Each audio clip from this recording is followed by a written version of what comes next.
আসসালামু আলাইকুম প্রিয় শিক্ষার্থীবৃন্দ, যে যেখান থেকে এই ভিডিওটি ক্লিক করেছো অবশ্যই সম্পূর্ণ দেখো। 7 ডিসেম্বর 2020 আছে লাইভে শিক্ষামন্ত্রী ডক্টর দীপুমণি।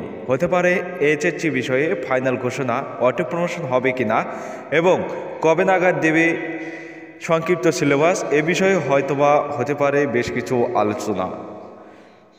সকল প্রকার শিক্ষামূলক ভিডিও সবার আগে দেখার জন্য আমাদের শিক্ষার আলো ইউটিউব চ্যানেলটি সাবস্ক্রাইব করো, সেই সাথে পাশে থাকা বেল আইকনটি বাজিয়ে দাও, পাবে নিত্য নতুন শিক্ষামূলক ভিডিও।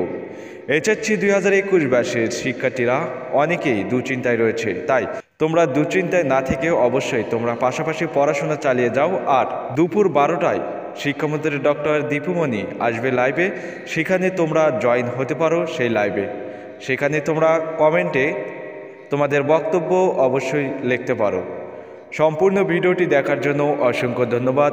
শিক্ষামন্ত্রী লাইভে আসবেন বলে এটি জানাবার ছিল, তোমরা জয়েন হতে পারো ইচ্ছে করলে।